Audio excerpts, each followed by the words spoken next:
Yo no contemplo iniciar una búsqueda gestacional si la paciente no se ha planteado si los pilares de la mesa de la salud básica están en su sitio. Me cuesta siempre decir sí a que haya una toma de polivitamínicos de forma generalizada, básicamente porque la evidencia nos ha demostrado, por un lado, que suelen ser insuficientes. ¿Puedo seguir entrenando en el primer trimestre desde que me entero? Pues la realidad es que la evidencia nos dice que para mí los protocolos habituales medicalizan muchísimo. Hago la mitad de ecos que se hacen en la mayoría de sitios, que no hay evidencia científica de que eso nos vaya a ayudar.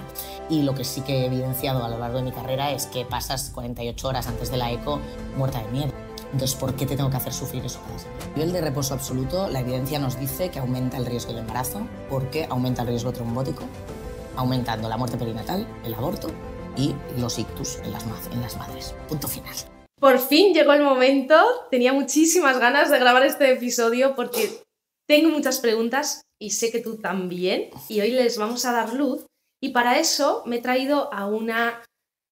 ¿Qué decirte? No tengo ni calificativos para mi querida Laia. Laia, tu Instagine en Instagram, es ginecóloga y obstetra, es divulgadora de forma altruista. En Instagram nos ayuda muchísimo a todas las madres y a todas las mujeres, no solo madres. Es docente además en la Universidad Autónoma de Barcelona y especialista en gestación de alto riesgo y patología materna. Por eso sé que nos va a dar mucha luz a muchas preguntas que a menudo no tienen respuesta, al menos en las consultas, ¿no? Habituales, o bien por tiempo o bien por falta de actualización en algunos profesionales. De esto también hablaremos. Y voy a aprovechar, aparte, ya que tenemos a Laia, que es súper sincera, lo vais a ver, súper honesta, aparte de estar en constante formación y actualización, voy a aprovechar que ella no se calla. Voy a aprovechar que ella no se calla para derrumbar dogmas que llevan anclados mucho tiempo en la mente de toda la sociedad y también de gran parte de los sanitarios, y voy a aprovechar su valentía. Así que lo primero, gracias Laia por todo lo que haces por las mujeres y gracias por estar aquí con nosotras. ¡Bienvenida! Gracias a ti por invitarme, por crear este espacio tan bonito y con muchas ganas de estar aquí. Lo primero, quiero que te presentes, Laia, que quiero que sepan las chicas que nos escuchan quién está detrás de tu Instagine. Bueno, soy una mujer muy inquieta y con una mente un poquito diferente, neurodivergente. Y esto hace pues, que mi visión del mundo y de la vida sea un poquito distinta a lo que considerarías, ¿no?, un médico convencional o alguien que está dentro de la jerarquía médica de forma habitual, ¿no? Y yo he pasado pues, muchos procesos personales y profesionales que me han traído a estar donde estoy hoy y creo que esto es parte de que me hace tu Instagine y la doctora Vidal siendo algo pues, un poquito fuera de la norma, vamos a ver. ¿Qué necesidad viste para llegar a la obstetricia, para dedicarte a esto? Yo creo que, o sea, la llamada de la obstetricia yo la tuve ya en medicina, de hecho en sexto de medicina. Yo recuerdo mi primera cesárea, o sea, estar presenciando la primera cesárea de mi vida y el momento que salió el bebé y el bebé abrió los ojos y nos miró a los estudiantes que estábamos al pie de la cama, y para mí ese momento fue como, wow, espérate, es decir, acaba de llegar una vida al mundo y lo que se mueve en esta habitación, en este paritorio, en este momento, es muy heavy. Eso sumado a que, no sé, yo siempre he tenido una vertiente como muy feminista. En mi casa mi madre es súper feminista, el poder de la mujer, ¿no? y la capacidad que tiene la mujer de hacer y de crear también era algo que estaba como muy internamente dentro de mí, ¿no? Entonces yo creo que sumas las dos cosas y de repente te das cuenta pues, que la obstetricia, de hecho, es, creo yo, la magia más grande que puede hacer una mujer, ¿no? Crear vida esto es otro nivel. Y dentro de la medicina y de la fisiología y de lo que es capaz de hacer nuestro cuerpo, creo que de dos células aparezca un cuerpo y una mente humanas me parece algo impresionante. Y eso ya fue pues, ¿no?, el sumum de decir, ostras, si tengo que elegir algo dentro de la medicina, sin duda va a ser esto lo que voy a hacer del resto de mi vida. El milagro de la vida, que está en el centro la persona humana, en este caso la mujer y el bebé. Y luego, si quieres, hablaremos un poco de este tema, pero ¿por qué hemos perdido esa humanización en nuestros procesos más vulnerables e importantes como mujeres? El embarazo, el parto. Yo creo que es un combo, ¿no?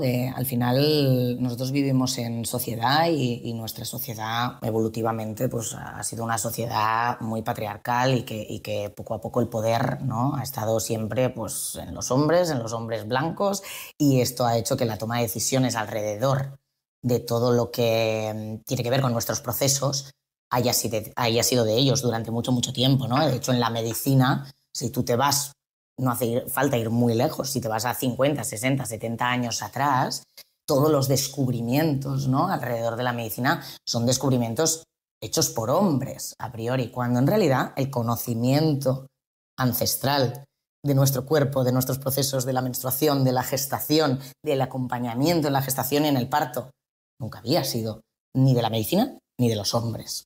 Esto es un resumen bastante claro, ¿no? Entonces, cuando se quiere arrancar el poder de las mujeres de tener un conocimiento propio de lo que nos pasa, lo que ocurre es que giramos la tortilla, y algo que, lo que dices tú, ¿no?, es un proceso nuestro, fisiológico, parte de nuestra naturaleza como animales, se convierte en un proceso que parece médico.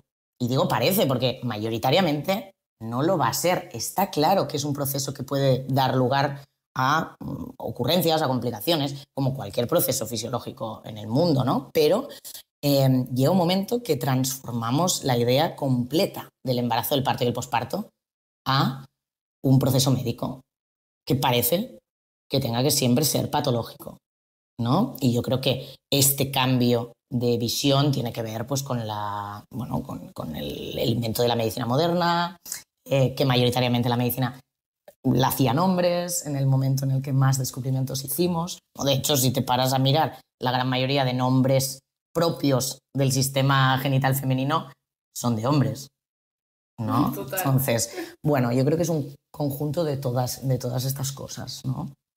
¿Fue esa deshumanización de estos procesos fisiológicos quizá lo que te llevó a montar Feedback Woman? Y aprovecho a que cuentes, ¿no?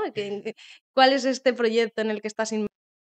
Bueno, yo creo que Feedback Woman nace un poquito de una mezcla, ¿no?, de una necesidad personal, tanto mía como de mi mano derecha, la doctora Luis, que también es ginecóloga, que era una de mis residentes, que nos vemos inmersas en un mundo en el que no se respeta, ¿no?, lo que nosotros consideramos que es óptimo para la salud de esas mujeres, ¿no?, que es tanto el transferir la información de forma correcta, intentar que no sea sesgado y que las pacientes con esa información tengan el derecho de tomar decisiones a las que quizá nosotras no estamos 100% vinculadas o no acabamos de entender perfectamente, pero al final son sus decisiones, y acompañarlas en esa decisión correctamente, ¿no? El sistema, nosotras hemos estado dentro del sistema mucho tiempo, del sistema público, y encontramos un momento en el que tocábamos techo constantemente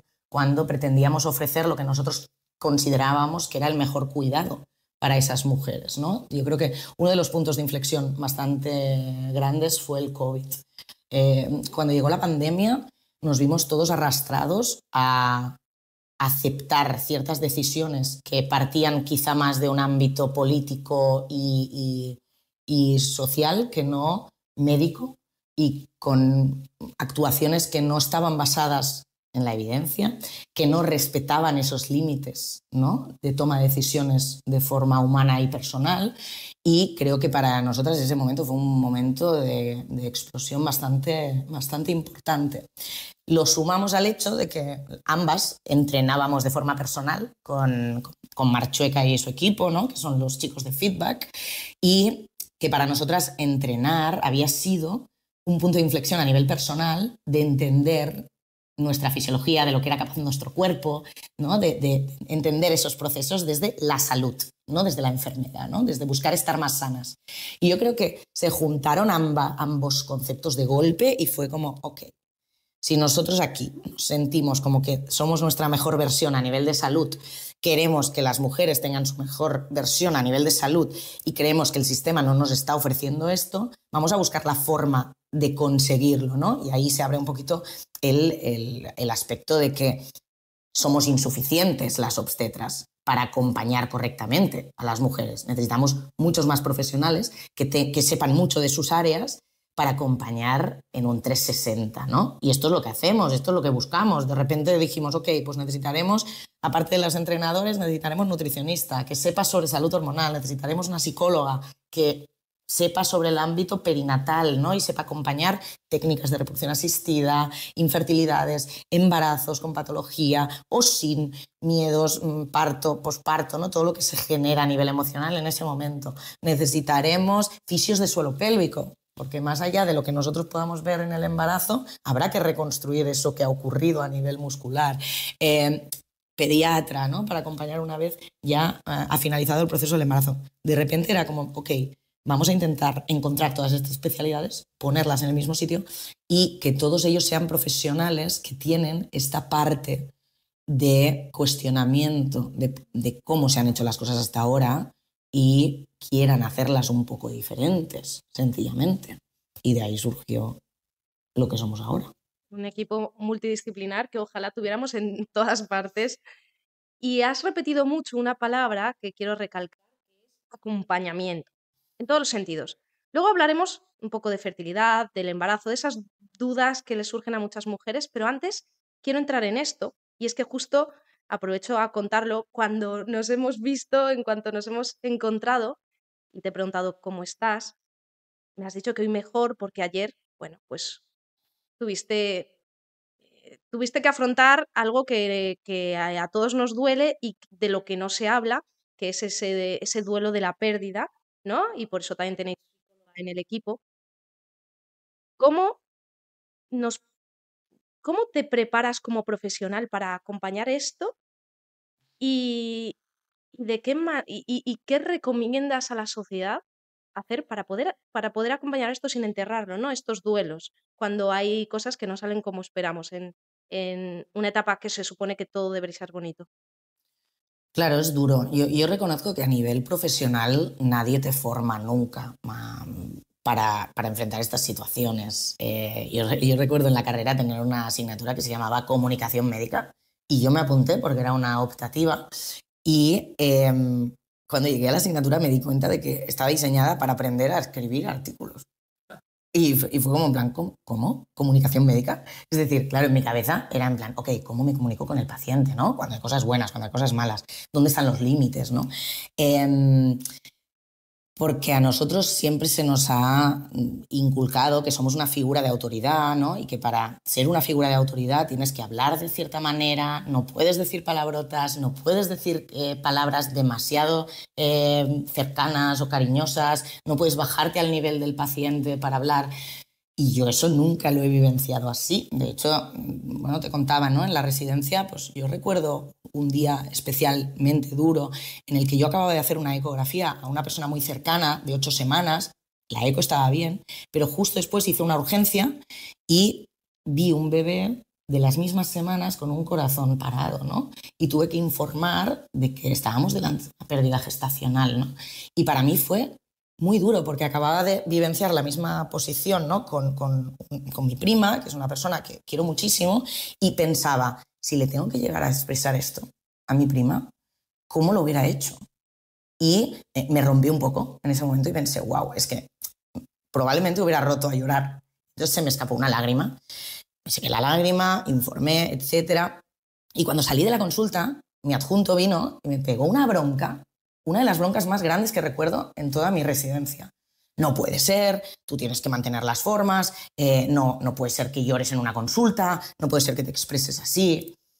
Tengo otras vivencias también yo llamo guapa y cariño a las pacientes, un montón. Y me acerco a ellas, les toco la pierna, me siento en la cama, a veces si tengo que informar de según qué, me siento en la cama. Y recuerdo también otros adjuntos diciéndome en plan, no puedes llamarle guapa a una paciente. No puedes llamarle cariño a una paciente. Y yo, ok, vale, por su nombre o por su apellido. Okay. Entonces yo iba aplicando estas cosas, pero a la vez había algo dentro mío que me decía, ¿qué que quizá no hace falta, quizá no es la manera, quizá no es así como me gano el respeto de las pacientes, siendo ¿no? una bata blanca seria que informa siempre desde el... Quizá no es la manera y ahí se rompe un poquito. Yo creo que hay una parte de crecimiento personal también, es decir, y de asertividad. Es decir, mira, yo he hecho mi crecimiento personal, yo creo que cómo tratamos a las personas depende de quién somos, cómo nos expresamos depende de quién somos, y está bien ser quien somos. Y está bien que nuestras pacientes vean quién somos, ¿no? Tú has dicho, ayer tuve un día muy duro. Ayer tuve 2 pérdidas gestacionales, una de las cuales llevaba 7 años de búsqueda con más de 12 FIPS, y esta era la primera vez que teníamos un embrión con latido, en la primera eco, y en la segunda nos encontramos un embrión sin latido. Y es una historia muy larga y es un acompañamiento para mí muy largo también, con mucha, ¿no? O sea, que me he volcado en intentar tocar todos los puntos para que todo fuera bien, y es un duelo para la mamá, es un duelo para mí porque creo que se me acaban los recursos, ¿qué más puedo hacer por esta pareja, ¿no? Y a veces esto también es doloroso para el profesional y está bien que los pacientes lo sepan, ¿no? Esa visita fue muy dolorosa, pero acabó pues con un abrazo, con un gracias de la pareja, porque sabemos que estás aquí y que todo lo que has hecho por nosotros es patente, es decir, no lo olvidamos porque haya ocurrido la pérdida, ¿no? Y para nosotros esos procesos también son dolorosos y está bien decirlo en voz alta y está bien expresarlo, está bien buscar ayuda como profesionales, ¿no? Entonces, se pueden cambiar las formas de hacer, yo creo, como profesional también, ¿no? Y aprender a acompañar al final es abrirte a la posibilidad de sentir empatía por el proceso que estás viviendo en ese momento. Nada más. Si hay alguna mujer que nos está escuchando que a lo mejor ha afrontado una pérdida y a lo mejor está ya con un siguiente embarazo, claro, aquí afloran muchísimos miedos. ¿Qué consejo les darías? Y yo creo que al final confiar, aunque suene como muy etéreo, es la realidad a la que nos exponemos en la obstetricia cada día. Es decir, al final lo que ocurre ahí es el milagro de la vida, como bien has dicho tú, y eso implica que tienen que alinearse muchas circunstancias para que todo vaya bien, pero mayoritariamente va a ser así. O sea, nos olvidamos cuando hay dolor que mayoritariamente no nos vamos a encontrar en esa situación. 3 de cada 4 embarazos van a tirar adelante y van a ser perfectamente normales, y entonces no nos podemos anclar en el peligro de que ocurra algo, pero es verdad que cuando has vivenciado algo cercano, duro, tu cabeza siempre va a ¿y si? ¿No? Entonces, acompañarse bien, tener recursos, tener una tribu que haya quizá pasado por cosas similares o no, tribus de madres que haya ido todo bien, y rodearte de gente para que veas que las cosas también pueden ir bien. Tener una psicóloga perinatal, un buen acompañamiento, alguien que entienda tu proceso. Porque aquí muchas mujeres se sienten abandonadas, no escuchadas, por eso que hablábamos de que no se valida, no se permite el duelo en esta sociedad, ¿no? Y habrá muchas chicas que estén a lo mejor, que sean de las que se preparan con tiempo, precavidas, que prefieren ocuparse antes que preocuparse, que estén buscando embarazo. Así que te voy a hacer algunas preguntitas para ayudarlas con ese proceso de fertilidad. Si tuvieras que decirnos alguna clave, o más que clave, porque aquí no es que no es ya claves, pero sí consejos durante la búsqueda de embarazo, ¿cuáles serían? Para mí, y siempre tengo la sensación de hacerme repetitiva, porque hablamos de esto como muchas veces, ¿no? Y a muchos niveles, pero al final es que es real que son las claves, que son los 4 pilares básicos. Es decir, yo no contemplo iniciar una búsqueda gestacional si la paciente no se ha planteado si los pilares de la mesa de la salud básica están en su sitio. En primer lugar, la nutrición. Sabemos, ¿no?, que para el embarazo, como va a haber una multiplicación de células muy, muy, muy rápida, necesitamos nutrir al cuerpo de ciertos micronutrientes especiales, ¿no?, en más cantidad que lo que habitualmente necesitamos en nuestro día a día para cumplir nuestras funciones básicas. Folato, vitaminas del grupo B, B12, B6, etcétera, yodo, vitamina D, omega 3... Todos estos micronutrientes son esenciales y los necesitamos a dosis altas. Si podemos, mediante la dieta, aumentar al máximo que podamos, y la exposición solar en el caso de la vitamina D, y empezar una suplementación específica preconcepcional para los niveles subirlos más rápido. Al menos un par o 3 de meses, pero es verdad que de forma personalizada, si hacemos una analítica, miramos cómo estamos y ponemos las dosis exactas, a veces vamos incluso más rápido, ¿no? O si hay déficits muy graves, incluso más lento. Es decir, ese 2-3 meses siempre es generalizando mucho, ¿no? El segundo pilar, y en la nutrición sin olvidar evitar pues, ¿no? ultraprocesados, la dieta occidentalizada, con mucho omega 6, con mucha inflamación, pues esto intentar evitarlo o reducirlo al máximo, básicamente. Nuestras células, el óvulo y el esperma, son células muy sensibles a la oxidación, a hacer daño, ¿no? Entonces responden muy mal a dietas muy inflamatorias, el consumo de tóxicos o la exposición de tóxicos. Entonces todo esto, pues intentar evitarlo. En la segunda pata encontraríamos el movimiento, el ejercicio físico, porque somos entes que estamos diseñados para movernos. Es decir, ¿no? Cuando preguntamos sobre ¿realizas ejercicio físico? Y la gente dice, bueno, voy andando a todos lados. Bueno, a ver, andar no es una actividad física planificada, es una forma de movimiento en la que todos pues, deberíamos, ¿no? cada día movernos así, pero incorporar ejercicio. Y en las mujeres ejercicio de fuerza, porque está como muy olvidado el hecho de que también tenemos músculos y estos músculos requieren un input para mantenerse fuertes y sanos, ¿no? Entonces, ejercicio, en caso de no hacerlo, contemplar la posibilidad de ir introduciéndolo en medida de lo posible, ¿no? Aquí sí que me gustaría añadir una cosa, y es que obviamente hay que hacer ejercicio, pero tampoco nos vale lo contrario, es decir, lo típico de voy 1 hora al día al gimnasio, pero el resto del día estoy sentada. Eso es un sedentario que entrena. O sea, que tenemos que movernos, efectivamente, ir caminando lo que podamos, subir las escaleras. Si estás 8 horas en una oficina sentada, pues levántate, hazte 5 sentadillas y vuelve a sentarte, muévete. Y el entrenamiento de fuerza, por supuesto, vital. 100%, ¿no? Y sabemos además, ya hay mucha evidencia de que nos beneficia. Sin irnos al extremo tampoco, ojo, es decir, el entrenamiento de fuerza o con mucha actividad cardiovascular de la mujer nos pone en un estado de alerta en el cuerpo, es decir, que ningún extremo es bueno cuando hablamos de esto, ¿vale? Entonces, mucho entrenamiento, mucho gasto calórico en una mujer que quizá no suple sus necesidades a nivel energético, nos puede llevar a alteraciones con la regla o alteraciones del ciclo menstrual que puede ser que empeoren nuestra fertilidad, ¿vale? Entonces siempre es encontrar el equilibrio medio. En la tercera pata encontraríamos el descanso, que siempre lo ignoramos, pero necesitamos dormir entre 8 y 9 horas al día las mujeres, un poco más que los hombres incluso, y de noche respetando nuestros ritmos circadianos, ni irnos a dormir demasiado tarde, ni levantarnos demasiado tarde, ni levantarnos demasiado temprano. O sea, el ideal, ¿no? sería dormir entre que se pone el sol y se levanta el sol aproximadamente y conseguir ese descanso. Porque al final, durante la noche, la melatonina, que es la hormona principal del sueño, es un antioxidante, es un reparador. Repara nuestros óvulos, repara nuestro esperma. Entonces, consigue, ¿no? una gestión correcta de estos gametos. Y no solo eso, sino que permite unos ritmos de melatonina y cortisol, que vendría a ser la hormona del estrés, que de hecho es el cuarto pilar, ¿no? que es la gestión emocional, la gestión del estrés crónico, porque en nuestra sociedad hay mucho estrés. Intentar gestionar ese estrés correctamente, ya sea con ayuda a nivel psicológico, con psicólogas, etcétera, mediante la práctica pues, de mindfulness, de ¿no? intentar rebajar nuestras revoluciones a nivel de estrés y ordenarnos, porque el cuerpo necesita un orden en sus procesos. ¿Vale? Si todo eso intentamos colocarlo donde toca, nuestra fertilidad se verá potenciada siempre.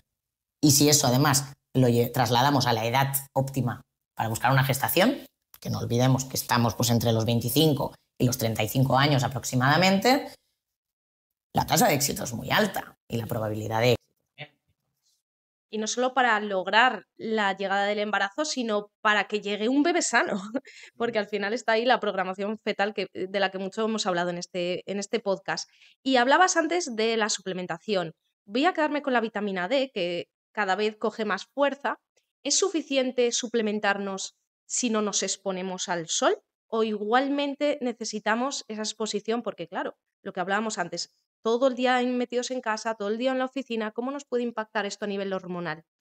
Nos impacta negativamente, independientemente de que hagamos buena suplementación. De hecho, en los países nórdicos hace mucho tiempo que la suplementación es algo que está instaurado en el 100% de las personas prácticamente, vitamina D a dosis altas, porque saben, ¿no?, que hay una parte de esta exposición solar que no van a poder conseguir aunque lo quieran, porque es el tipo, ¿no?, de clima que tienen es este, y vemos diferencias a nivel hormonal, a nivel de riesgos a futuro, de riesgo de cáncer, de riesgo de patologías metabólicas. Hay diferencias versus los países que sí que se pueden permitir esa exposición, ¿no? Entonces yo creo que hay que encontrar el equilibrio, nos tenemos que forzar un poquito a conseguir esta exposición solar. Tú y yo no estamos mal. No estamos mal, no estamos mal. Diciembre. Yo tengo más mérito que soy de Valladolid.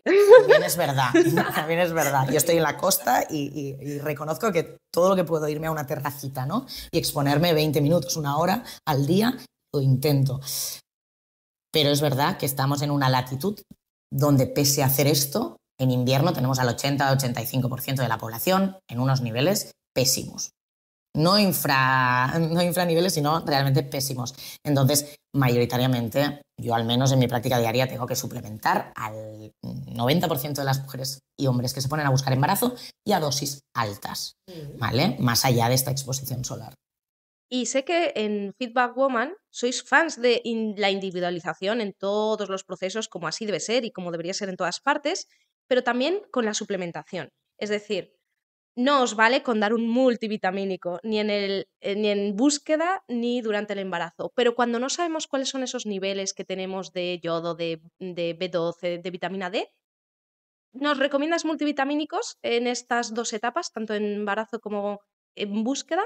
¿O intentamos analizar? Me cuesta siempre decir sí a que haya una toma de polivitamínicos de forma generalizada, básicamente porque la evidencia nos ha demostrado, por un lado, que suelen ser insuficientes para la gran mayoría de micronutrientes a los que tú necesitas, ¿no?, una reposición específica, y que puede sobrecargar, ¿no?, de algunos micronutrientes que tú ya añadas muy bien en la dieta, y entonces encontrar ese equilibrio en un polivitamínico genérico es muy difícil, porque nadie está igual. Este es el resumen. Tú y yo no comemos igual, ni a las mismas horas, ni el mismo tipo de verduras, porque tú las compras en un sitio y yo las compro en otro, vienen de sitios distintos, tienen una carga de magnesio en el suelo muy distinta, es decir, ya será raro que tú y yo estemos iguales a nivel analítico, de base, ¿no?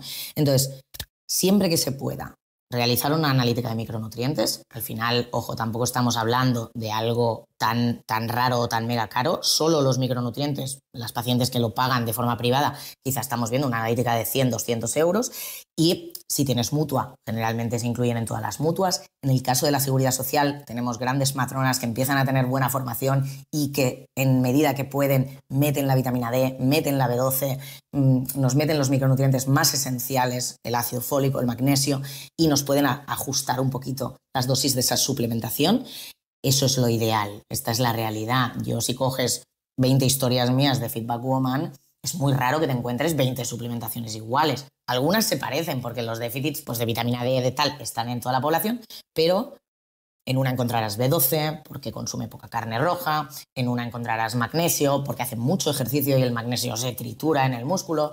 Es decir, que cada una tendrá una orientación específica según sus necesidades, ¿no? Y esa es, para mí, la clave del éxito. Es decir, es poco probable que consigas el mismo éxito así que dando algo genérico para cualquiera. Es como el entrenamiento. No vale con verte cualquier vídeo de YouTube que encuentres de rutina para el embarazo.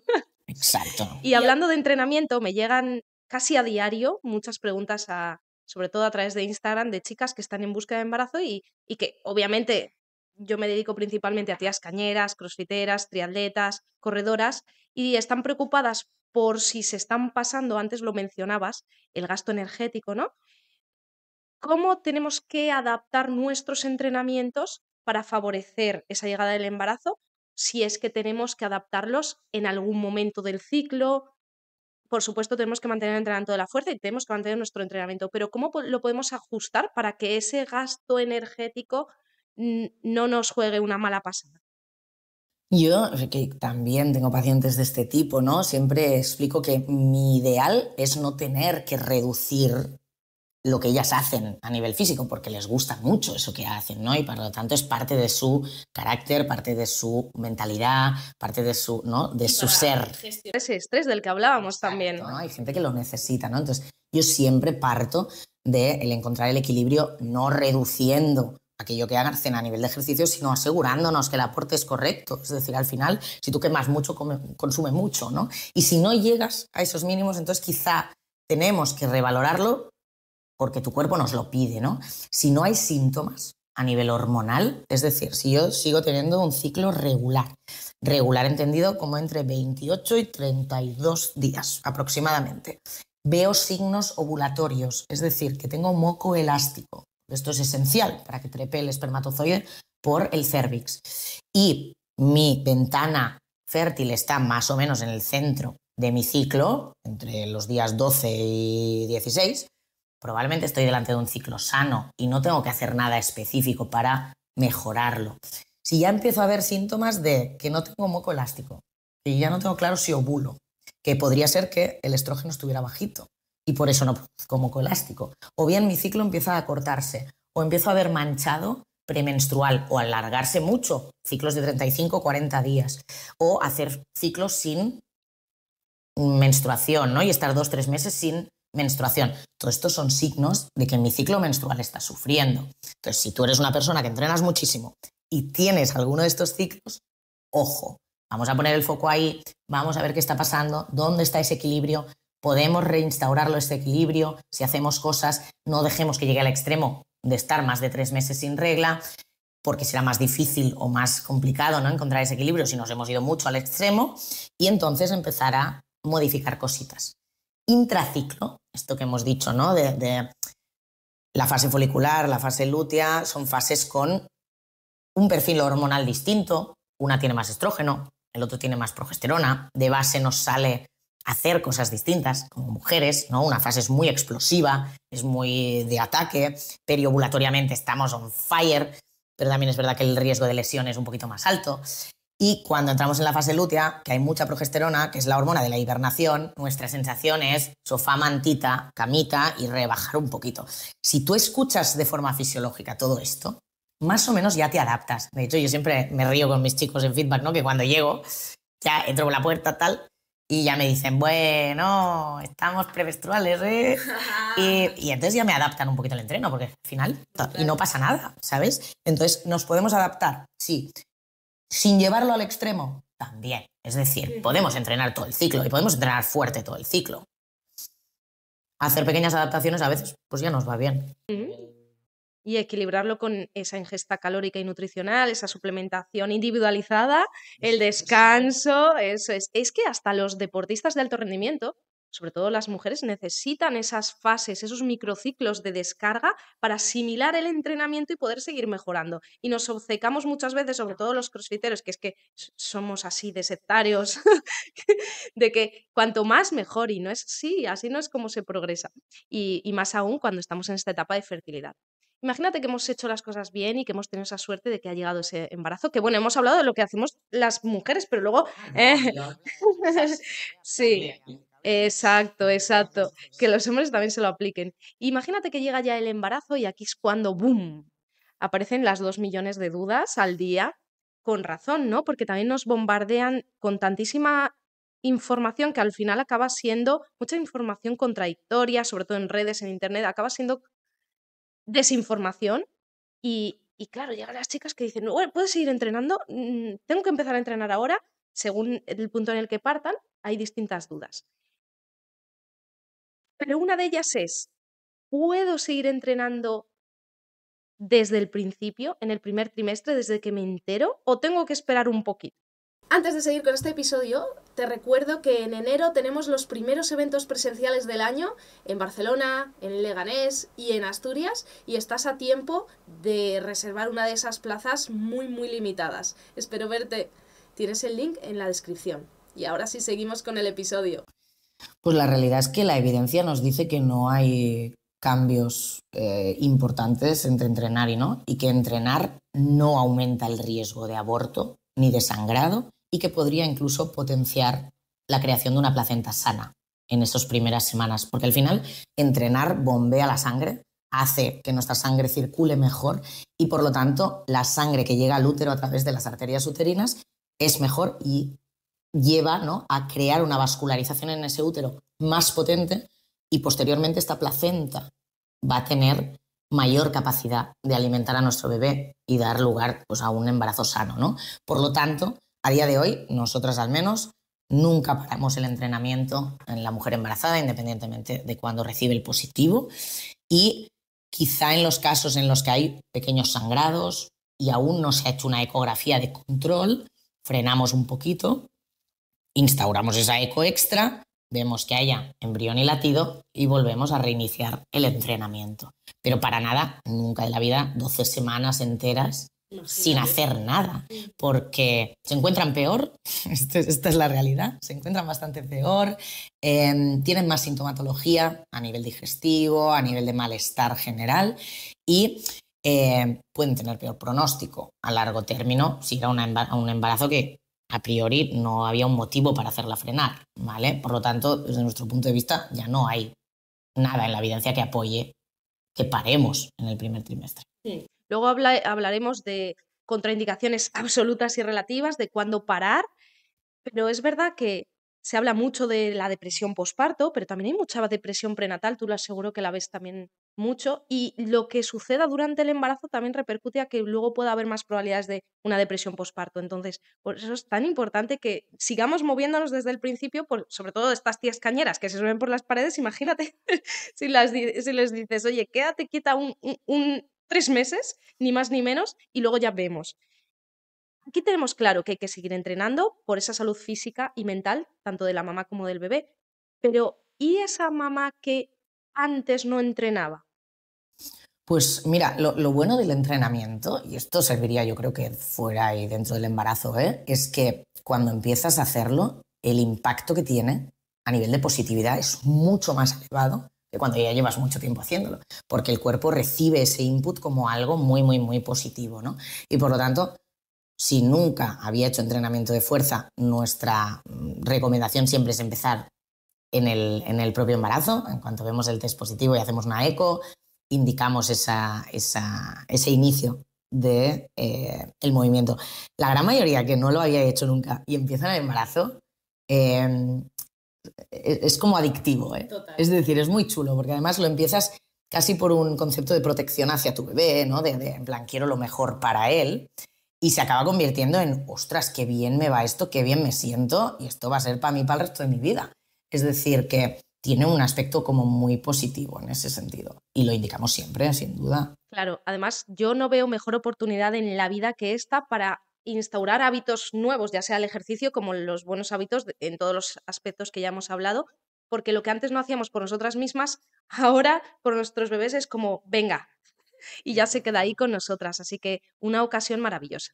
Y tú que eres experta en patologías, para que nos podamos ocupar, para que seamos proactivas en vez de luego preocuparnos, ¿cuáles son esas patologías más frecuentes que sueles ver ante las que podemos ocuparnos, ¿no?, para prevenir? Yo creo que las dos reinas de la obstetricia son la hipertensión y por tanto la preeclampsia. Es una enfermedad muy grave que se causa a base de que la placenta se crea en un estado como de insuficiencia a la que no le llega suficiente flujo. Y entonces el estado metabólico y cardiovascular de la madre cambia para intentar potenciar ese flujo, aumentándole la tensión, ¿no?, la presión arterial, y puede acabar pues, en un retraso de crecimiento del bebé grave y una patología grave en la madre con una hipertensión muy grave. Y en segundo lugar, por frecuencia, la diabetes, ¿no? El hecho de que mi cuerpo no pueda crear suficiente insulina para gestionar mi azúcar y la gestión del azúcar del bebé, y entre yo en un estado metabólico parecido a una diabetes tipo 2 de la edad adulta, pero en pleno embarazo, ¿no? Que pueda requerir tarde o temprano instaurar un tratamiento con insulina, ¿no? Estas son las dos patologías a nivel de frecuencia y gravedad que más vemos en la práctica clínica. Y por último, el parto prematuro, porque en nuestra población hay muchísimo parto prematuro. A 1 de cada 10 mujeres aproximadamente estamos viendo ya con partos antes de las 37 semanas. Y el parto prematuro es un concepto en el que la bolsa o el aumento de las contracciones aparece antes de lo esperable. El parto de base es un proceso inflamatorio y si yo vivo en un contexto de inflamación, el cuerpo puede entender que ese momento inflamatorio ha llegado antes de hora. Entonces, la inflamación crónica, la presencia de disbiosis, de alteraciones de los bichos, etcétera, aumentan la probabilidad de que ocurran los partos prematuros. Y por eso es de las únicas patologías que no hemos conseguido reducir en los últimos años, porque claramente nuestra inflamación, ahora comparado con la de nuestras madres, es mucho mayor de forma genérica, ¿no? Y si te fijas, las tres son enfermedades cardiovasculares, metabólicas, inflamatorias, y por lo tanto esos 4 pilares de los que hemos hablado, lo que has dicho tú, ocuparnos, van a ser la clave para prevenirlas todas, porque todas van a mejorar nuestro estado metabólico, cardiovascular e inflamatorio. Por lo tanto, al final, haciendo eso, prevenimos las grandes patologías.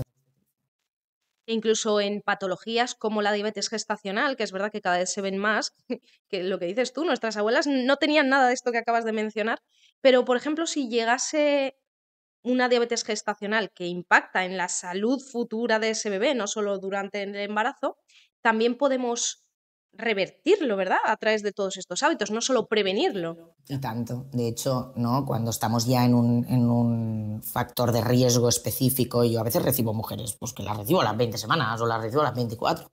Y hemos o bien establecido un criterio de riesgo alto de que nos vaya a hacer esa patología, o bien ya estamos con el diagnóstico en la mano, muchas cosas se pueden hacer para minimizar el impacto de esa patología o incluso, como dices tú, revertirla. Yo he visto diabetes diagnosticadas con curvas que eran de locos, empezar a entrenar a diario, caminar 10.000, 15.000 pasos, cambiar su dieta y recortar hidratos hasta un 10%, aumentar proteína y un montón de verdura. Dejar el trabajo, gestionar eso todo el día, ir a la psicóloga para gestionar el estrés y empezar a descansar correctamente, si hacía falta con suplementación o lo que hiciera falta, y con todo eso, de repente, en 4 semanas, ver a una paciente que tiene mejores glicemias que yo. Brutal. Entonces, claro que se puede, requiere esfuerzo, no te digo que no, sobre todo si partes de una situación donde ninguno de los pilares estuvieran bien puestos. Si partes de una situación donde, bueno, comas medio, y el problema es que no entrenabas, hombre, pues mira, metiendo entrenamiento y pasos, generalmente revertimos el proceso. Si del resto ya estaba todo en su sitio. Justo has hablado de reducir un poco los hidratos y me lo voy a llevar al extremo, ¿vale? Imagínate la típica tía que se cuida un montón, bueno, que se cuida, que no, esto no lo considero cuidarse, que entrena mucho y para evitar ganar mucho peso o grasa, reduce la ingesta calórica y nutricional y entra en cetosis. ¿Qué pasa aquí?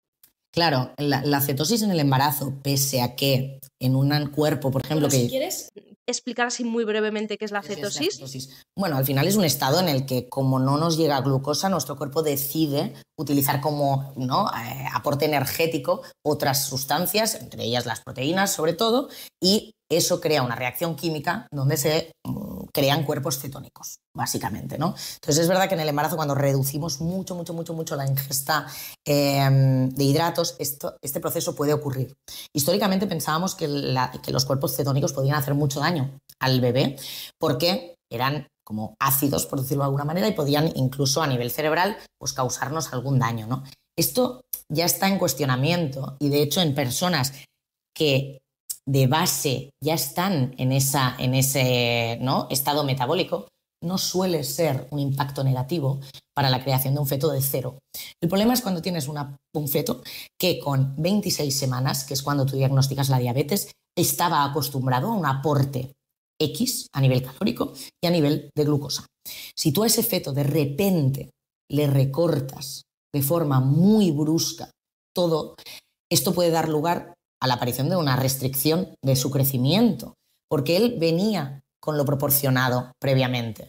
Y el bebé no le podemos hacer adelgazar, no sé si me explico, sí. Porque está en un periodo de crecimiento muy heavy. Sería como compararlo a un niño. Si tú a un niño de repente dices, voy a quitarle todos los hidratos, a ver qué pasa con ese niño, porque a nivel de energía rápida, el niño necesita hidratos, te guste o no te guste. Por muy keto que seas tú, el niño necesita hidratos. Pues lo mismo con el feto. Entonces, ¿podemos reducirlo? Sí. ¿Irnos al extremo? No, porque estacionaremos su crecimiento. Y de hecho, a mí me ha pasado de pacientes de venir, ¿no? Y empezar a hacer ecos y el percentil ir cayendo, y yo decir, ostras, este niño le estamos literalmente quitando potencial de crecimiento, que esto es también un riesgo para él. Y le metemos en un aspecto de programación fetal metabólica muy similar al bebé de percentil 99. Tienen los mismos riesgos. El bebé de muy bajo peso y el bebé de muy alto peso tienen los mismos riesgos, luego de diabetes, de hipertensión, de obesidad. Por lo tanto, tampoco nos interesa el otro extremo. Hay que encontrar el equilibrio. Y a veces hace falta la insulina. ¿Por qué? Porque haciendo todo bien, a veces nuestro estado metabólico es el que es y introducir la insulina nos va a permitir mantener esa dosis de hidratos sin que nosotras suframos de que nos está haciendo daño, ¿vale? Los extremos nunca son buenos. Para la mujer en general y para un embarazo. Claro. Y fíjate, hablando de extremos, cuando nos comentabas todas estas patologías placentarias modernas, ¿no? Que conllevan nuestros hábitos modernos, aquí muchas veces se pauta un reposo relativo. Sin embargo, ya sabemos que el ejercicio, lo has explicado, conlleva que esa placenta esté mucho mejor irrigada y por tanto lleguen mejor los nutrientes al bebé. Si ya tenemos, cada vez me vienen más alumnas que me dicen, mira, en la valoración inicial, tengo riesgo de preeclampsia. Y aquí ya se asustan y no saben si entrenar o no. ¿Qué podemos hacer aquí? ¿Y qué mensaje de tranquilidad les mandas a nuestras chicas para que puedan seguir entrenando? Bueno, por un lado, recordar que catalogamos con un alto riesgo de preeclampsia para más o menos conseguir reducir el 80% de probabilidad de que se presente a 1 de cada 10 mujeres en el embarazo. Es decir, a día de hoy llevamos con aspirina a 1 de cada 10 mujeres del embarazo para evitar un 1% de las preeclampsias que existen en la población gestante. Solo para que ya tengamos conciencia de que de cada 10 mujeres que yo le digo que puede ser que tenga una preeclampsia, solo me la va a hacer una. Así de resumen. Por lo tanto, no podemos integrar ese riesgo como un ¡ay, esto me va a pasar! No, tienes un 10% de probabilidad de que te pase. No, tienes un 80%, ¿vale? Esto por un lado. Y que es un aviso y por lo tanto nuestro objetivo va a ser prevenir. Entonces, todo lo que podamos hacer al respecto para prevenir.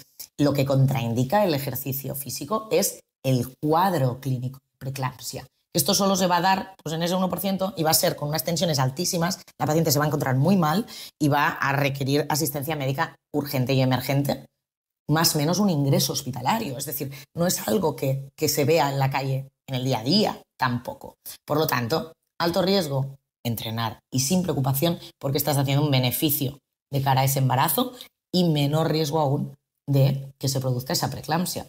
Total. Yo he visto muchísimo estos casos de riesgo de, ¿no? La etiqueta de riesgo de preeclampsia y bueno, al final todas estas alumnas que siguieron entrenando, obviamente todo adaptado, individualizado, ¿no? Consiguieron que ese riesgo, bueno, llegase a nada y fin. Y hablando de riesgos, cuando nos quedamos embarazadas ya directamente se nos pone esa etiqueta, ¿no? Riesgo bajo, riesgo alto. Esto directamente le pone a la madre en una alerta de esto es peligroso. O sea, el embarazo es altamente peligroso y el parto ya ni te cuento.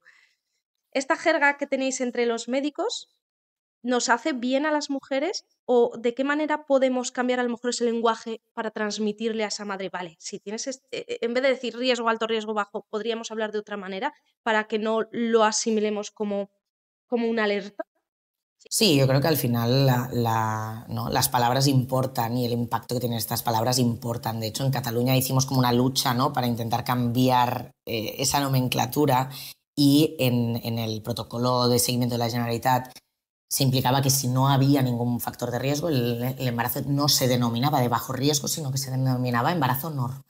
Que yo creo que esto hizo como un impacto importante en el 70% de mujeres que no tenían ningún riesgo asociado, que de repente veían ahí escrito embarazo normal, no un embarazo de bajo riesgo, sino normal, sin más. ¿Qué pasa? Que a la que tú empiezas a valorar y existen algunos riesgos específicos, cuesta comunicarte desde, ¿no? O sea, ¿qué palabra uso que no sea riesgo? Siempre nos lo podemos plantear, factores a modificar, factores que impactan, factores que no, pero al final esos factores existen en algunas mujeres, hay que dejarlos bien, ¿no? Establecidos y de hecho es lo que nos ha demostrado esto le denominamos la pirámide invertida, ¿no? Que es al principio del embarazo hacer un montón de pruebas y un montón de evaluaciones para saber que no tienes nada de eso, porque si a las 12 yo hago así y te clasifico en normal, la probabilidad de que te pase algo es prácticamente nula. Esta es la realidad. Hay que ser buenos clasificando, ¿no? Pero es importante desde el punto de vista de que una pequeña parte de la población esté bien seguida y será la de muy alto riesgo. ¿Cambiar esa nomenclatura? Pues no sé, a mí ya me encantaría, ¿eh? De hecho, yo la cambiaría en feedback si pudiera. Yo me imagino que aunque pongas esa etiqueta, por decirlo de algún modo, porque algo de alguna manera tenéis que escribirlo, yo estoy segura de que tú se lo explicas y muy bien a las mujeres, ¿no? Oye, mira, tenemos riesgo medio de tal, pero podemos hacer esto. Claro, al final el objetivo es ese. Yo de hecho, yo llevo pacientes de muy alto riesgo, muy alto. Claro, o sea, eres experta en patología. Con trombofilias muy jodidas, con doble, ¿no? Heparina, aspirina, corticoides, etc. Llevo gente con muchísima medicación, con mucha patología de base, y mi sensación nunca es que se sienten excesivamente medicalizadas, que es jodido, porque dices, ostras, con toda esa medicación, ¿no? Y mi sensación es que mis pacientes vivencian los embarazos bastante tranquilas, porque al final es lo que les digo yo siempre, hemos puesto todos los checks, sí, puedo andar. Brutal. Es que no podemos hacer otra cosa. Entonces ya está, confianza, lo que decíamos antes, ¿no? Confiar. ¿Qué te puedo proponer? Confiar. Si es que no nos queda otra. Sabemos todo lo que sabemos de ti, estamos haciendo el máximo que podemos y solo nos queda confiar. Y si transmites eso, generalmente las pacientes vivencian los embarazos bastante tranquilas. También es verdad que yo incluso tener pacientes de muy alto riesgo no sigo los protocolos habituales en muchas de ellas, que para mí los protocolos habituales medicalizan muchísimo y tengo que reconocer que yo medicalizo mucho menos, incluso en el muy alto riesgo. Hago la mitad de ecos que se hacen en la mayoría de sitios, que esto para algunas se vivenciaría como un... No me estás haciendo ecos cada semana, cada 2 semanas, ya, pero es que no hay evidencia científica de que eso nos vaya a ayudar. Y lo que sí que he evidenciado a lo largo de mi carrera es que pasas 48 horas antes de la eco muerta de miedo.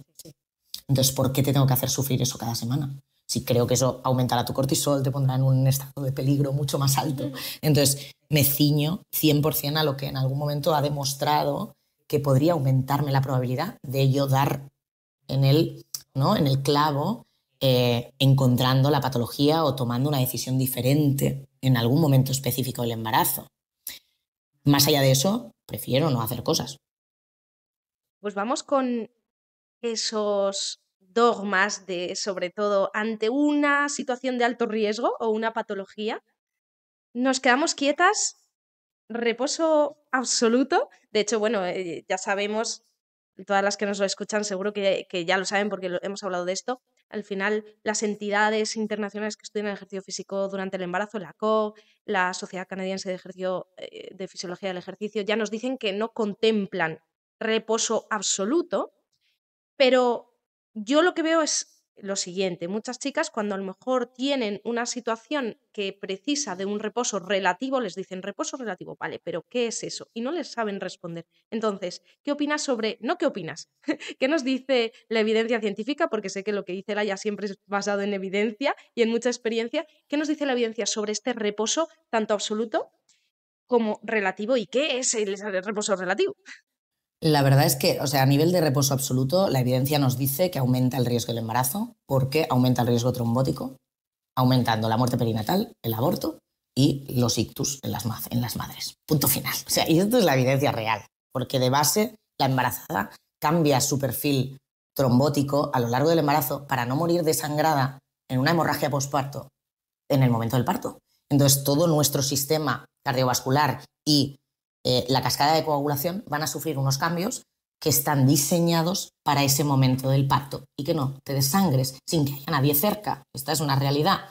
En algunos casos no llega a hacerlo suficientemente bien y tenemos alguna hemorragia, pero el sistema está diseñado para eso. Por lo tanto, si yo le sumo criterios de riesgo trombótico a este estado, se dispara el riesgo de que haya trombosis en la placenta y me cause un aborto, en la placenta y me cause una muerte perinatal, en el cerebro y tengo un ictus, en el pulmón y tengo un TEP, ¿vale? Es decir, y esto es muy peligroso para la embarazada. Por lo tanto, el reposo relativo nunca, absoluto nunca. ¿Qué consideramos reposo relativo? Pues a mí me hace mucha gracia también, porque yo también lo he buscado durante mucho tiempo, si hay alguna definición médica de reposo relativo, pero la verdad es que no existe. Se considera hacer las actividades básicas de la vida diaria. ¿Pero qué son las actividades básicas de la vida diaria? ¿Implican dar 10.000 pasos o no? ¿O las actividades básicas de la vida diaria es ir al lavabo y cocinar y comer y nada más? Es decir, ese límite está muy borroso, número 1.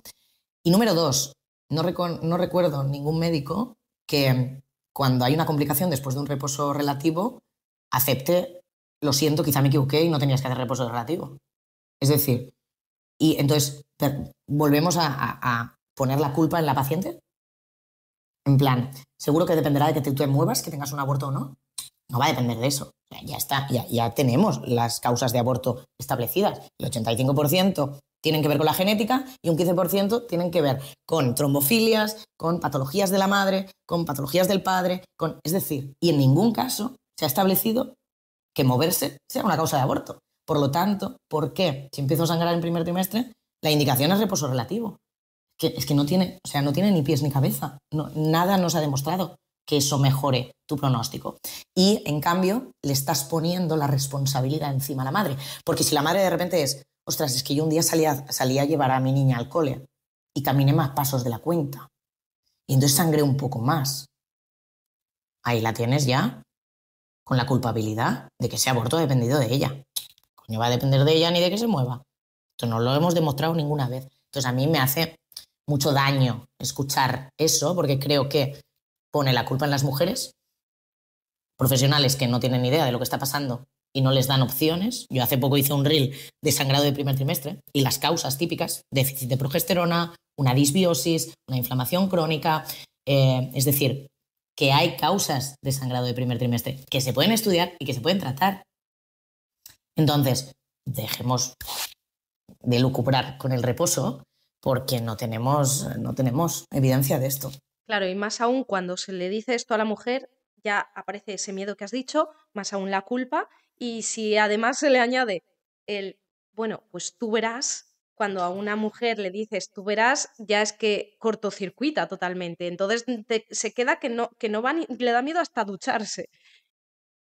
Vamos a poner algunos ejemplos de reposo relativo para que de cosas que son más o menos frecuentes, no muy frecuentes, pero bueno, que se pueden ver, sobre todo en torno a nuestra reina, la placenta. Por ejemplo, ¿qué hacemos si hay una placenta previa? Pues mira, la placenta previa, a nivel de evidencia lo que sabemos es que hay 1/3 de personas que van a sangrar antes de las 30 semanas, 1/3 que van a sangrar entre las 30 y las 37 y 1/3 que van a sangrar a partir del término. Estos son los porcentajes. Entonces, nuestra recomendación habitual es, si diagnosticamos la placenta previa, podríamos seguir entrenando, bajando probablemente el ritmo, ¿no? A nivel de tipo de actividad física que podamos hacer, quizá bajar, ¿no? La frecuencia cardíaca total, basal, es decir, adaptarnos un poquito y bajar un poquito el ritmo para asegurarnos que no haya ninguna rotura de ningún vasito y no estemos entre ese 30% que sangrará antes de las 30. Si no sangramos, mantener un ejercicio físico moderado, ¿no? Calmadito, pero seguir moviéndonos. Porque al final el riesgo, ya hemos dicho, el riesgo que tiene el reposo.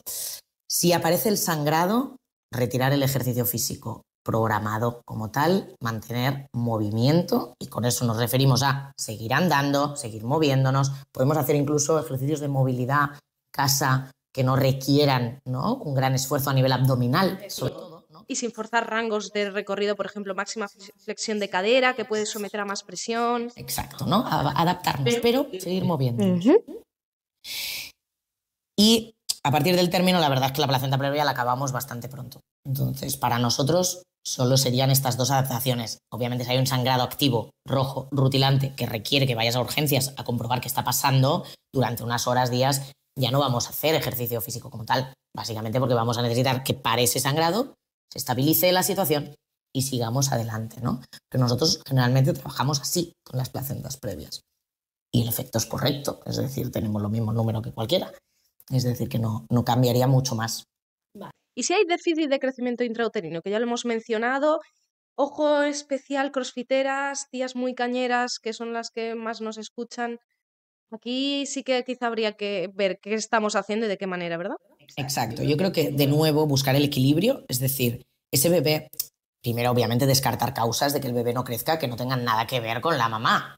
Es decir, existen pues patologías genéticas, existen, ¿vale? Pero si tenemos un bebé que nos parece normal, todas las pruebas descartadas, y el problema es que tiene un percentil de crecimiento por debajo del 10, que sería el bajo peso, o por debajo del 3, que sería el retraso, ¿no? El crecimiento intrauterino restringido, esos casos hay que seguir entrenando de forma moderada para que el flujo placentario siga llegando, intentando encontrar un equilibrio en que el aporte sea el necesario también, ¿vale? Por lo tanto, desde nuestro punto de vista, seguimos entrenando. Si nos vamos al extremo del muy bajo crecimiento y observamos que a nivel placentario pueda haber alguna patología a nivel de flujo, aquí normalmente quitamos de nuevo el ejercicio de fuerza de alta intensidad y nos vamos a la movilización básica, similar a lo que haríamos las últimas semanas antes del parto, más movilidad, más, ¿no? y nos basamos en eso y quitamos, ¿no? Impacto a nivel de pérdida de kilocaloría. Claro, de ese balance energético del que hablábamos. Y un embarazo gemelar. Yo he tenido muchos gemelares, ¿no? Luego si quieres, pero nunca he visto más o sea, nunca he ¿Las acompañado. crossfiteras tienen más embarazos gemelares? Sería una buena pregunta que nos podríamos hacer. Si tú has visto más que la población. No, que he visto, sí que he tenido varias alumnas con embarazos gemelares crossfiteras. No muchas más de yo creo que lo habitual. No, quiero decir que nunca he visto embarazos de 3. Múltiples, eso es. Entonces, bueno, vamos, como probablemente no haya yo creo que no habrá ni muchas que nos escuchen con 3 bebés dentro, pero ante un embarazo gemelar, ¿necesitamos tener más cositas en cuenta? Claro, el embarazo gemelar de base sabemos que nos aumenta el riesgo de parto prematuro. Y esto está descrito, pero tiene que ver sobre todo con el hecho de que el aumento del volumen del útero es más rápido. Entonces, de repente, la distensión uterina le dice al cuerpo, ok, estoy de 37, pero en realidad tenemos 2 bebés dentro, no estamos de 37, estamos de 30. Y esto puede determinar que las señales sean erróneas, ¿no? dentro del cuerpo y desencadenen el parto prematuro, que no tiene nada que ver con si estamos o no estamos entrenando.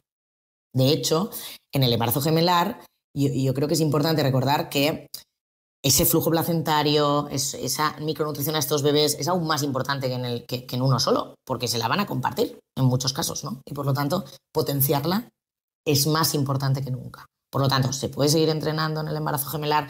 Hay que tener en cuenta que nuestro ritmo cardiovascular va a cambiar a una velocidad mucho más rápida que en un embarazo normal. Y entonces, a veces las adaptaciones van a tener que ser más rápidas, solo por ese volumen, ¿vale? Pero podemos seguir entrenando. A partir de las 30-32 semanas, el problema será esto, que el volumen uterino nos puede complicar la película, a nivel de lo que hacemos de adaptaciones y a nivel de la aparición de contracciones. Pero de nuevo, no dependerán de que hayas estado entrenando, dependerán de muchos otros factores. Bueno, ya hemos recorrido toda esa etapa de búsqueda de embarazo, y llega el momento del parto, ya por ir rematando. Esto lo he hablado en muchísimas ocasiones con matronas, en este podcast hemos hablado de parto en casa, pero nunca lo he hablado con una ginecóloga que suelen tener otro tipo de opiniones. Y ahora que te tengo aquí, quiero que nos des tu opinión sobre dar a luz en casa siempre y cuando estemos acompañadas de un equipo adecuado. Me preguntas mi opinión, pero siempre destaco y creo que es súper importante recordar que la evidencia científica es lo que importa. Entonces, quien habla solo desde su opinión, sin tener en cuenta la opinión científica y la evidencia, la verdad es que nos da una opinión sesgada. Entonces, yo como intento no dar una opinión sesgada, la evidencia científica nos dice que el parto en casa es seguro siempre y cuando tengamos en nuestras manos una gestación a término de cabeza, sin factores de riesgo asociados y acompañado por un equipo que sepa sobre atención al parto y sepa suplir complicaciones graves y emergentes de un parto. Estos son las matronas, básicamente. Por lo tanto, la evidencia nos dice que es seguro. ¿Yo quién soy para rebatirlo? Es decir, de momento, hasta que se demuestre lo contrario, ahí estamos esta es la situación, ¿vale? Entonces... Me encanta. Me encanta, como os decía, es que veis qué sinceridad, me encanta tu sinceridad. Y precisamente por tu sinceridad te has llevado muchas críticas de compañeros de profesión.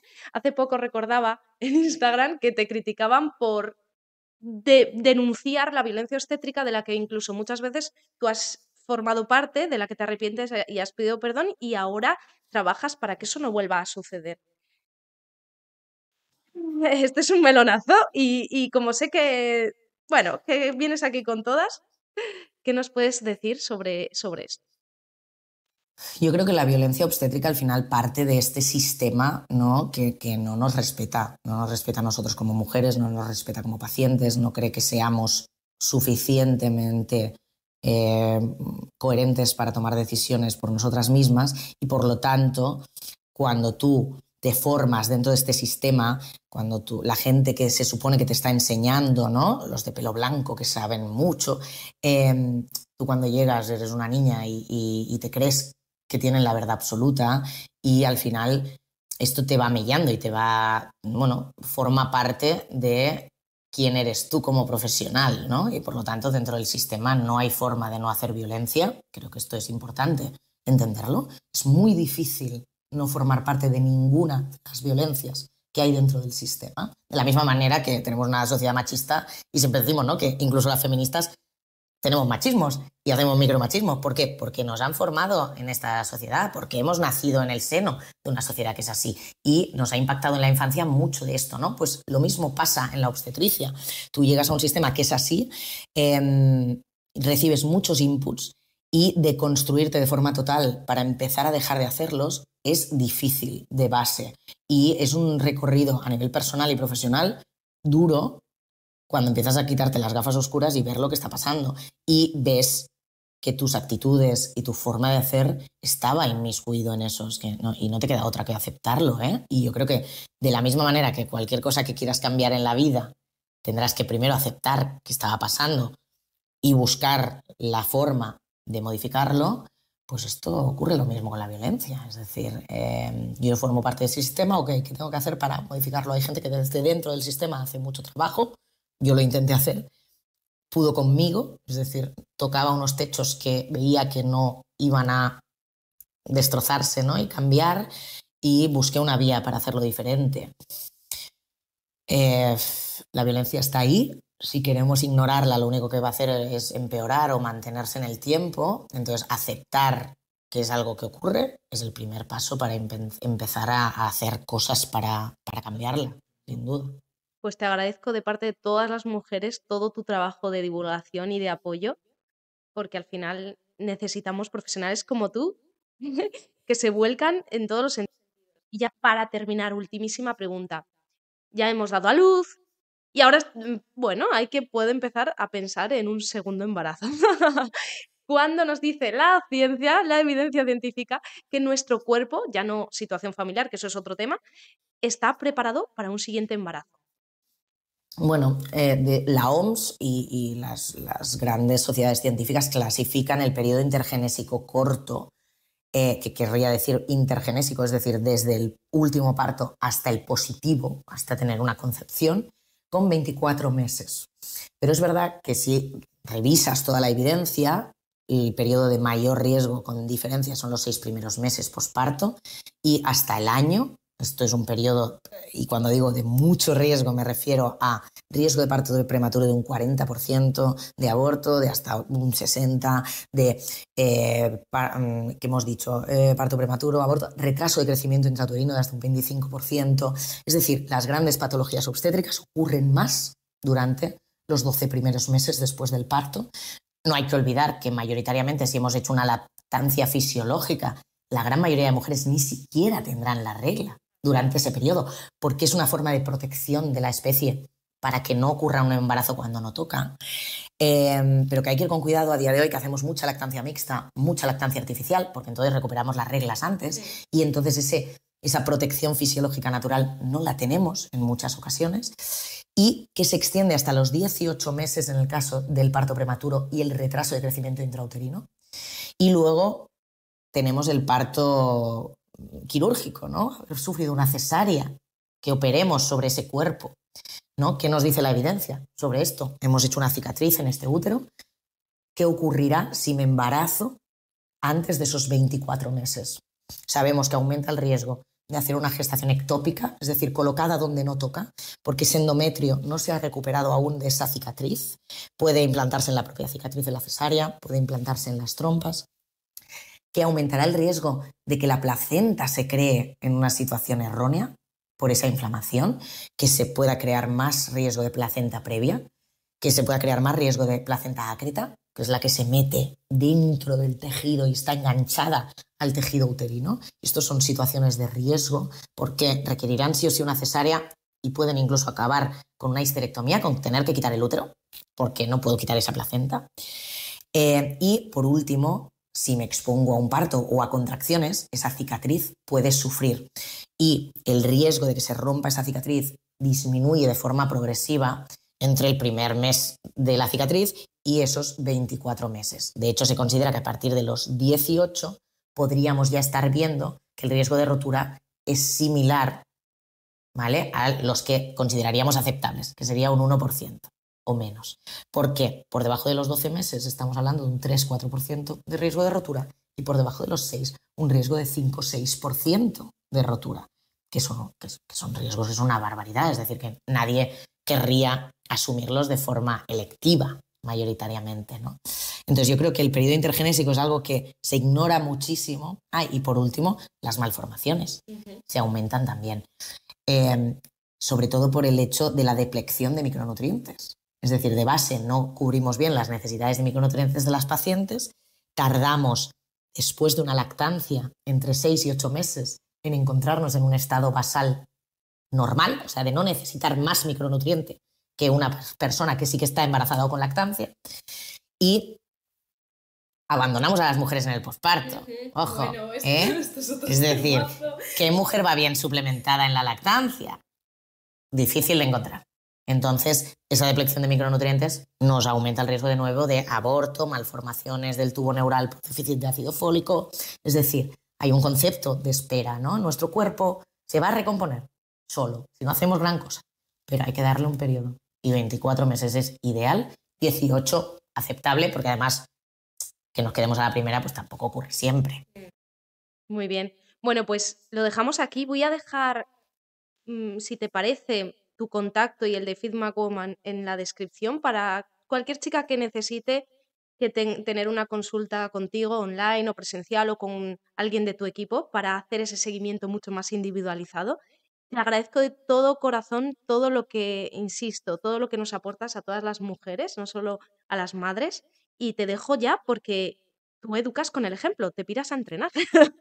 Así que millones de gracias. Ha sido un gustazo. Prepárate para ser una mamá loba y bienvenida a la manada.